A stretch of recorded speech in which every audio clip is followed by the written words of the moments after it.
ஆண்டவருக்குள் பிரியமான சகோதர சகோதரிகளே, சமீபத்தில் ஒரு நபர் என்னிடம் இன்றைக்கு கொடுக்கப்பட்ட நற்செய்தி வாசகத்தை மேற்கோள் காட்டி, ஃபாதர், அதான் ஏற்கனவே ஒருத்தர் தீ ஆவிலிருந்து விடுதலை பெற்றுட்டாரு, அது மட்டுமல்ல தன்னுடைய அந்த வீடு சுத்தமாக தூய்மையாக வச்சிருக்கிறாரு, அப்புறம் எப்படி 7 ஆவிகள் மீண்டுமாக அவரோட வீட்டுக்குள்ளே வரும், தொந்தரவு எப்படி கொடுக்கும், துன்பத்தை எப்படி கொடுக்கும், அதில் ஒரு லாஜிக் இல்லையே ஃபாதர் அப்படின்னு சொல்லி ஒரு சகோதரர் என்னிடம் கேள்வி கேட்டாங்க. அப்போ இன்றைய நற்செய்தி வாசத்தப்போ அந்த நபர் தான் என்னுடைய மனக்கண் முன்பாக முன் இருக்கிறார். அப்போ அந்த நற்செய்தி வாசகத்தை எப்படி நம்ம புரிந்து கொள்ளணும் அல்லது பார்க்கணும். ரொம்ப அழகாக இந்த நற்செய்தி வாசகம் ஒரு உன்னதமான ஒரு வாழ்க்கை பாடத்தை நமக்கு கொடுக்கிறது. நற்செய்தி வாசகத்தில் அழகான ஒரு வார்த்தை வருகிறது. என்ன அப்படின்னா, அதாவது ஒருவரிடமிருந்து வெளியேறுகின்ற தீய ஆவி, வெளியேறுகின்ற அந்த தீய ஆவி. அப்போ அந்த நேரத்தில் என்ன செய்யப்பட்டிருக்கிறார் அப்படின்னா, அவர் அந்த தீய ஆவியினுடைய பிடியிலிருந்து விடுதலை பெற்றிருக்கிறார். அப்போ அவர் என்ன பண்ண, அதாவது அவருடைய வீடு சுத்தமாக இருக்குது, தூய்மையாக இருக்கிறது. இதுதான் அதனுடைய ஒரு பொருளாக, உட்பொருளாக, அர்த்தமாக நம்ம பார்க்கணும். சரிங்களா? அப்போ இது எப்படி நம்ம புரிஞ்சுக்கலாம் அப்படின்னா, விவிலியத்திலிருந்து ஒரு அழகான உதாரணத்தை நம்ம மேற்கோள் காட்டலாம். என்ன உதாரணம்? அதாவது சவுல் அரசன் கடவுளுடைய அபிஷேகத்தை பெற்ற ஒரு நபராக இருக்கிறார். நம்ம 1 சாமுவேல் அதிகாரம் 16 இறைவார்த்தை 14 நம்ம பார்க்கிறோம். அங்கே கடவுளுடைய ஆவி அவனை விட்டு விலகி செல்கிறது. சரிங்களா? கடவுளுடைய அபிஷேகத்தை பெற்றவன் கடவுளுடைய பார்வையில் சிறப்பு வாய்ந்தவனாக இருக்கிறான். அப்படிப்பட்ட அவன் என்ன செய்யறான் அப்படின்னா, கடவுளுக்கு கீழ்ப்படியாமல் என்ன பண்றான் அப்படின்னா, அங்கே செயல்படுகின்றான். அப்படி நடக்கிறதுனால என்ன நடக்குது அப்படின்னா, கடவுளுடைய ஆவியானவர் அவனை விட்டு வெளியேறி போறார். எப்பெல்லாம் கடவுளுடைய ஆவியானவர் அவரை விட்டு வெளியேறி போறாரோ அப்பெல்லாம் என்ன நடக்குது அப்படின்னா, தீய ஆவி அவருக்குள்ள உள் வருகிறது. அப்போ அங்கே பெரிய குழப்பம், மன அழுத்தம், மனபாரம், அங்கே குடும்பத்தில் ஒரு விதமான குழப்பத்தை ஏற்படுத்தக்கூடியது, மக்களை சரியான விதத்தில் வழிநடத்த முடியாத ஒரு நிலை. அப்போது தீய ஆவி அவர் உச்சத்துக்கு கொண்டு போகிறப்பெல்லாம் மக்கள் என்ன பண்ணுறாங்க அப்படின்னா, அவங்க இசை வாசிக்கக்கூடியவங்களை அழைத்து வர்றாங்க. இப்போ தாவீது அப்படி தான் என்ன செய்யப்படுறார் அப்படின்னா, சவுலரசன் அழைத்து வரப்படுகிறார். இது எல்லாம் நம்ம 1 சாமுவேல் அதிகாரம் 16 முதல் நம்ம வாசிக்கின்றோம். சரிங்களா? அப்போது கடவுளுடைய வல்லமையை ஒரு பெற்றிருக்கிறான். அப்போ கடவுளுடைய பார்வையில் அபிஷேகத்தை பெற்ற அவன் இப்போ என்ன செய்கிறான் அப்படின்னா, எப்படி அவனுக்குள்ள தீ ஆவி வருகிறது என்கிற ஒரு கேள்வி நமக்குள்ள வருகிறது அல்லவா? அப்போ அவனுடைய வீடு சுத்தமாக தானே இருக்கிறது, அவனுடைய வாழ்க்கையில் அந்த உடல் சுத்தமாக தானே இருக்கிறது. அப்புறம் எப்படி அவனுக்குள்ள இப்படிப்பட்ட கெட்ட ஆவிகள், தீய எண்ணங்கள், தீய ஆவிகள் உள்வர முடியும் என்கிற ஒரு கேள்வி நமக்கு எழுகிறது அல்லவா? அப்போ இந்த பகுதியை நம்ம படிக்கின்ற பொழுது என்ன நடக்குது அப்படின்னா, ஒருவனுக்குள் இருக்கக்கூடிய அந்த வெளியேறுகின்ற தீய ஆவி அந்த நேரத்தில் தற்காலிகமாக வெளியேறி போகிறது. அதனால் சுத்தமாக போயிருச்சுன்னு வச்சுக்குவோம். இப்போ அந்த மனிதன் என்ன செய்யணும் அப்படின்னா, தன்னை பாதுகாத்து கொள்ள வேண்டும். தன்னுடைய உடலை என்ன செய்யணும் அப்படின்னா, அவர் பாதுகாத்து கொள்ள வேண்டும். அப்படி அவர் பாதுகாத்து கொள்ளலை அப்படின்னா அவர் என்ன செய்வார் அப்படின்னா, அவர் மீண்டுமாக அவர் பழைய வாழ்க்கைக்கு போய்விடுவார். அது முந்தையதை விட பிந்தையது மிகவும் கேடுள்ள ஒன்றாக இருக்கும் என்பதனை நற்செய்தி வாசகத்தின் வழியாக ஆண்டவர் நமக்கு உன்னதமான ஒரு பாடத்தை நமக்கு கற்றுக் கொடுக்கிறார். ஒரு சின்ன உதாரணம் என்ன அப்படின்னா, உதாரணமாக இன்றைக்கு குடிக்கு அடிமையாக இருக்கக்கூடியவங்க அல்லது ஆபாச படங்களுக்கு அடிமையாக இருக்கக்கூடியவங்க என்ன பண்ணுவாங்க அப்படின்னா, ஒரு 2 மாதம் 3 மாதம் அதாவது ஒரு கேம்ப்பு போவாங்க, அல்லது ஏதாவது மருத்துவமனையில் அனுமதிக்கப்பட்டிருப்பாங்க, அல்லது உளவியலாளர்களை சந்தித்து தகுந்த ஆலோசனைகள் பெற்றுக்கொள்வாங்க. இப்போ அவங்க 2 மாதம் 3 மாதம் அந்த வாடையே உங்களுக்கு இருக்காது. குறிப்பாக அந்த குடிப்பழக்கத்தில் இருக்கக்கூடியவங்க அந்த வாடையே உங்களுக்கு இருக்காது. இப்போ மீண்டுமாக வீட்டுக்கு வருவாங்க, தன்னுடைய அன்றாட வாழ்க்கையை வாழ்வாங்க. கேட்டால் நான் நல்லா இருக்கிறேன்னு சொல்லுவாங்க. உள்ளுக்குள்ளே அந்த எண்ணம், அந்த டெண்டன்சி இருக்குது இல்லையா, அந்த நோக்கம், அதான் நான் குடிக்கணும், அப்புறம் அந்த குடிக்கக்கூடாது அப்படிங்கிற ஒரு எண்ணம் இருக்கும். ஆனால் திடீர்னு ஒரு நாள் என்ன பண்ணுவாங்க, அப்புறம் நண்பர்கள் என்ன மாப்பிள்ளை நல்லா இருக்கிறியா, வா கொஞ்சம் கடைக்கு போகலாம், பாருக்கு போகலாம், குடிக்கலாம். அவர் என்ன பண்ணுவாங்க அப்படின்னா, அவங்களுக்கு கொஞ்சம் சோதனைகள் கொடுக்கக்கூடிய ஒரு நிலை. இப்போ அவர் என்ன பண்ணுவார் அப்படின்னா, வேண்டாம் வேண்டான்னு சொல்லுவார். அதை கொஞ்சம் அப்படியே சுவைத்து பார்த்துட்டார் அப்படின்னா, முன்னாடி இருந்ததை விட இப்போ ரொம்ப அதிகமாக குடிக்கு அடிமையாக இருக்கக்கூடிய ஒரு சூழல். அப்போது உடல் இன்னும் மிகவும் மோசமாகக்கூடிய ஒரு சூழலுக்கு வந்து தள்ளப்படும். அதே போல தான் கடவுளுடைய ஆவியால் ஒருவன் வந்து பாதுகாக்கப்படுகிறான். இப்போ தீயாவி பிடித்த ஒரு நபர் இருக்கிறாரு. இப்போ தீயாவில் பிடித்த ஒரு நபரை கடவுள் என்ன பண்ணுறாரு அப்படின்னா அவருக்கு வந்து விடுதலை கொடுக்குறாரு. அவருக்கு வந்து பாதுகாப்பை கொடுக்குறாரு. அப்படின்னா அந்த மனிதன் என்ன செய்யணும் அப்படின்னா நம்ம வந்து என்ன செய்யணும் அப்படின்னா மீண்டுமாக அந்த தீயாவி நம்மிடம் வராதபடி நம்ம வந்து நம்மையே வந்து பாதுகாத்து கொள்ள வேண்டும். இப்போ இந்த நற்செய்தியினுடைய பின்புலத்தை நாம் வந்து பார்க்கிறப்ப இந்த மக்கள் வந்து என்ன பண்ணுறாங்க அப்படின்னா நாங்கள் கடவுளை வழிபடுறோம், கடவுளை வந்து பின்பற்றுறோம், அவருடைய சட்டங்களை பின்பற்றுறோம் அப்படின்னு சொல்லி என்ன பண்ணுறாங்க அப்படின்னா அவங்க வந்து மாறுதட்டி கொள்கிறாங்க. அது வெளி அடையாளம். இந்த வீடு அழகுபடுத்தப்பட்டு இருக்கிறது, சுத்தம் செய்யப்பட்டு இருக்கிறது, அப்புறம் வந்து பார்க்க வந்து வாசிக்கிறோம் அல்லவா. இந்த இறைவார்த்தை இந்த பகுதிகளாக நமக்கு சொல்லக்கூடிய சிந்தனை என்ன அப்படின்னா இது வந்து வெளியில் பார்ப்பதற்கு அவங்க கிறிஸ்தவங்களாக இருக்கிறாங்க.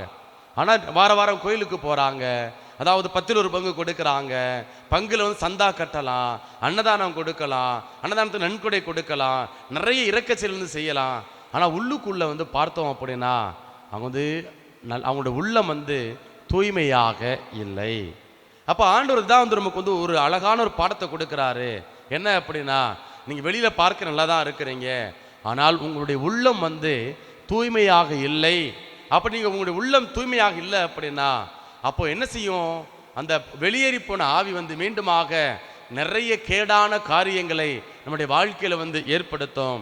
மோசமான விளைவுகளை நம்முடைய வாழ்க்கையில் நாம் வந்து சந்திப்போம், அனுபவிப்போம் என்பதைத்தான் நற்செய்தி வாசகத்தின் வழியாக ஆண்டவர் நமக்கு வந்து கற்றுக் கொடுக்கிறார். பிரியமானவர்களே, இப்போ போகிற ஆவி, நம்ம விட்டு போகிற ஆவி திரும்பி நமக்குள்ளே வருமா? நிச்சயமாக வரும். அதற்கான சாத்தியக்கூறுகள் இந்த உலகத்தில் வந்து நிறைய நமக்கு வந்து இருக்கிறது. இப்போ உதாரணமாக இப்போ எகிப்து நாட்டில் இஸ்ரேல் மக்கள் 430 ஆண்டுகளாக வந்து அடிமைப்பட்டு கிடக்கிறாங்க. அப்படி அடிமைப்பட்டு கிடந்த மக்களுக்கு வந்து ஆண்டவர் என்ன பண்ணுறாரு அப்படின்னா விடுதலை கொடுக்குறாரு. மோயிசனோட தலைமையில் விடுதலை வந்து கொடுக்குறாங்க. வர்றாங்க, செங்கடல் நோக்கி போய் கொண்டு இருக்கிறாங்க. 3 நாள் கழிச்சு பார்வோன் மன்னன் என்ன பண்ணுறான் அப்படின்னா இந்த மக்களை வந்து துரத்தி பிடிக்கணும், அடிமைப்படுத்தணும் அப்படின்னு சொல்லி தன்னுடைய படைகளோடு வந்து என்ன பண்ணுறான் அப்படின்னா துரத்தக்கூடிய அல்லது பின்பற்றக்கூடிய ஒரு நிலை. இதை கண்டு வந்து மக்கள் வந்து என்ன பண்ணுறாங்க அப்படின்னா பயப்படுறாங்க. அப்போ ஆண்டவர்கிட்ட தங்களை வந்து ஒப்பு கொடுக்குறாங்க.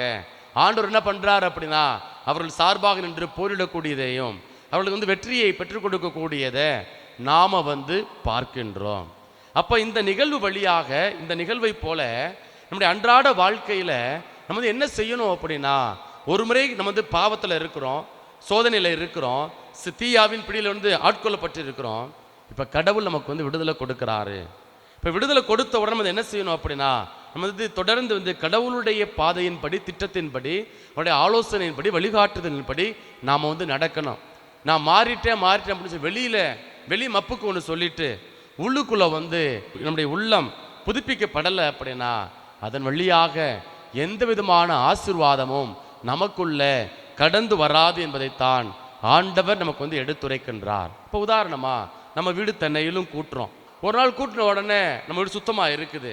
இப்போ அதனால் அடுத்த நாள் வந்து கூட்டாமல் இருக்கிறோமா? கொஞ்சம் யோசித்து பாருங்க. நம்ம வீட்டில் புழங்காமல் இருக்கிறோம், பயன்படுத்தாமல் இருக்கிறோம். அப்போ அந்த அறைகள் வந்து சுத்தமாக தான் இருக்குது. அதில் எப்படி தூசு உள்ளுக்குள்ளே வருது? எப்படி அதில் வந்து அழுக்கு உள்ளுக்குள்ளே வருது? ஒட்டடை எப்படி நம்ம வந்து பிடிக்குது? தெரியலையே. நம்ம அறியாமல் வந்து வருகிறது. நம்ம நினைப்போம் எப்படா அது ஒட்டடை வருது, எப்படா அப்படி அழுக்கு வருது, எப்படி தூசி உள்ளுக்குள்ளே வருது தெரியலையே. வந்து வியந்து பார்க்கக்கூடிய ஒரு நிலை. அதே போல தான் நமக்குள்ளே என்ன நடக்குது அப்படின்னா கடவுள் நம்ம வந்து தூய்மைப்படுத்திட்டார். அப்போ தூய்மைப்படுத்துகிற நம்ம வந்து என்ன செய்யணும் அப்படின்னா ஒவ்வொரு நாளும் வந்து தூய்மைப்படுத்தி கொண்டே இருக்க வேண்டும். அப்படி தூய்மைப்படுத்தாமல் விட்டுட்டோம் அப்படின்னா நம்முடைய வீட்டை எப்படி ஒவ்வொரு நாளும் பெருக்கிறோமோ, சுத்தம் செய்கிறோமோ, தூய்மைப்படுத்துகிறோமோ, அதே போல் நம்முடைய இந்த உடலாகிய இந்த ஆலயத்தை நம்ம என்ன செய்யணும் அப்படின்னா நாம் வந்து ஒவ்வொரு நாளும் தூய்மைப்படுத்தி கொண்டே இருக்க வேண்டும். இப்போ உதாரணமாக ஒரு முறை நம்ம வந்து பாவத்தில் இருக்கிறோம், பாவத்தில் இருந்து நம்மளை வந்து விடுதலை கொடுக்கப்படுகிறது. இப்போ உதாரணமாக பாவ சங்கீதனை செய்கிறோம், அதன் வழியாக நம்முடைய ஆன்மா வந்து தூய்மைப்படுத்தப்படுகிறது, நம்முடைய உடல் வந்து பாதுகாக்கப்படுகிறது, புனிதமான உடலாக வந்து மாறுகிறது. இப்போ நம்ம என்ன செய்யணும் அப்படின்னா நம்முடைய உடல் வந்து யாருக்குரியது அப்படின்னா இது கடவுளுடைய உடல். கடவுள் தான் நம்ம உடலுக்கு வந்து முதலாளியாக வந்து இருக்கிறார். சரிங்களா? அப்போ நம்ம என்ன பண்ணணும்? இந்த கடவுளுக்கு ஏற்ற விதத்தில் நம்முடைய வாழ்க்கையை நம்ம வந்து வாழணும். பாருங்க, நம்ம வந்து கொரிந்தியருக்கு எழுதிய முதல் புத்தகத்தில் அதிகாரம் 6 இப்படியாக நம்ம வந்து வாசிக்கின்றோம். சரிங்களா? அதிகாரம் 6 இறைவார்த்தை 13 இப்படியாக வாசிக்கின்றோம். வயிற்றுக்கென்றே உணவு, உணவுக்கென்றே வயிறு, இவை இரண்டையுமே கடவுள் அளித்து விடுவார். உடல் பரத்தமைக்கல்ல, ஆண்டவருக்கே உரியது. ஆண்டவரும் உடலுக்கே உரியவர் என்று சொல்லி இந்த உடல் யாருக்கு உரியது என்பதை ரொம்ப அழகா பவுலுடையார் நமக்கு எடுத்துரைக்கின்றார். அது மட்டுமல்ல, இந்த உடல் அவருக்கு கடவுள் இந்த உடலை சொந்தமாக்க என்ன பண்ணியிருக்கிறார் அப்படின்னா, அவருடைய மகனை இந்த உலகிற்கு கையளித்து இருக்கிறார். அது மட்டுமல்ல, ரத்தம் சிந்தி என்ன பண்றார் அப்படின்னா நம்மை மீட்டு இருக்கிறார். இது எங்க வாசிக்கிறோம் அப்படின்னா, நம்ம அதே கொரிந்தியர்களின் புத்தகம் முதல் புத்தகம் அதிகாரம் 6 இறை வார்த்தை 19 இப்படியாக வாசிக்கிறோம். உங்கள் உடல் நீங்கள் கடவுளிடமிருந்து பெற்றுக்கொண்ட தூய ஆவி தங்கும் கோவில் என்று தெரியாதா? நீங்கள் உங்களுக்கு உரியவர் அல்ல, கடவுள் உங்களை விலை கொடுத்து மீட்டுள்ளார். எனவே உங்கள் உடலால் கடவுளுக்கு பெருமை சேருங்கள் அப்படின்னு சொல்லி இங்க என்ன சொல்றார் அப்படின்னா பவுலுடைய எடுத்துரைக்கின்றார். அப்போ ஒரு முறை நம்ம துன்பத்தில் இருக்கிறோம், அல்லது பாவத்தில் இருக்கிறோம், தீ ஆவின் பிடியில் இருக்கிறோம், கெட்ட பழக்க வழக்கத்தில் இருக்கிறோம், அதிலிருந்து விடுதலை பெற்றுட்டோம் அப்படின்னா கடவுள் ரத்தம் சிந்தி நம்மளை மீட்டு இருக்கிறார். அப்போ இந்த உடல்ல யார் இருக்கிறார், யார் இருக்கணும் அப்படின்னா கடவுள் இருக்கணும். இப்போ கடவுளுடைய பிரசனம் இருக்கும் இடத்துல என்ன செய்யறோம் அப்படின்னா தீய ஆவி, தீய பழக்க வழக்கங்கள் நம்மை ஆளுகை செய்ய, நம்மை ஆட்சி செய்ய விட்டுறோம் அப்படின்னா அப்போ அங்கு நம்முடைய முந்தைய நிலைமையை விட, முன்னைய நிலைமையை விட பின்னைய நிலைமை நமக்கு ரொம்ப மோசமானதாக இருக்கும் என்பதனை ஆண்டவர் இந்த நற்செய்தி வாசகத்தின் வழியாக எடுத்துரைக்கின்றார். அப்போ நம்ம செய்ய வேண்டிய காரியம் என்ன, அல்லது கற்றுக்கொள்ள வேண்டிய பாடம் என்ன அப்படின்னா, நம்முடைய அன்றாட வாழ்க்கையில் ஒரு முறை மீட்பு பெற்றுட்டோம், சோதனை வரும். இப்போ உதாரணமா பாவ சங்கீதனம் பண்ணியாச்சு, நம்ம எல்லா பாவத்தையும் அறிக்கையிட்டாச்சு. நான் எனக்கு ஆபாச காட்சியில் வருகிறது, அதே போல் ஆபாச படம் பார்க்கணும் ஒரு சிந்தனை எனக்கு வருகிறது. அப்போ அதுலேருந்து நம்ம பாவத்திலேருந்து நம்ம கடவுள் நமக்கு என்ன செய்கிறார் அப்படின்னா பாவத்தை அறிக்கையிட்டாச்சு, பாவத்திலேருந்து கடவுள் நமக்கு மன்னிப்பு கொடுத்துட்டாரு, மீட்பு கொடுத்துட்டார், நம்ம நம்புகிறோம். இப்போ அடுத்து என்ன பண்ணுறோம் அப்படின்னா சாலையில் போகிறோம், எதிர்ப்புறத்தில் ஒரு அழகான பெண் வர்றாங்க, சரிங்களா? அப்போ மனசு சஞ்சலப்படுது, சபலப்படுது. இது இயல்பு, யதார்த்தம், சரிங்களா? இப்போ நம்ம என்ன செய்யணும் அப்படின்னா இந்த சோதனை வருவது யதார்த்தம், அதில் விழுந்து விடக்கூடாது. ஒருவேளை தவறிட்டோமா, விழுந்துட்டோமா, அப்போ என்ன பண்ணணும் அப்படின்னா மனமருத்தம் அடைய வேண்டும், மனமாற்றம் பெற வேண்டும். மனமருத்தம் அடைந்து மனமாற்றம் பெற்று மீண்டுமாக நம்முடைய வாழ்க்கையை புதுப்பித்துக் கொள்ளணும். அப்படி நம்ம புதுப்பித்துக் கொள்ளலை அப்படின்னா என்ன செய்யும் அப்படின்னா நம்முடைய வாழ்வு மிக கேவலமானதாக, மோசமானதாக மாறிவிடும். அதனால் இன்றைய நாளில் ஆண்டவருடைய அருளை இரக்கத்தை பெற்றுக்கொள்ளணும். அது என்ன அப்படின்னா ஒவ்வொரு நாளும் ஆண்டவரே எனக்கு தூய ஆவியானவர் தாங்கப்பா, ஏற்கனவே தூய ஆவியான எனக்குள்ள இருக்கிறார், அந்த ஆவியை என்னிடம் எடுத்து விடாதையும், இந்த உலகத்தின் போக்கின்படி வாழாம, இந்த உலகத்தின் போக்கின்படி செயல்படாம ஆண்டவரே உம்முடைய ஆவியின் வல்லமையினால் நிரப்பப்பட்ட மகனாக, மகளாக நான் வாழ வேண்டும், அதற்கு தேவையான பலனை எனக்கு தாரும் ஆண்டவரே அப்படின்னு சொல்லி தொடர்ந்து அவருடைய இரக்கத்தையும் அருளை வேண்டி நாம் இந்த பலியில் நம்மை ஒப்பு கொடுத்து மன்றாடுவோம்.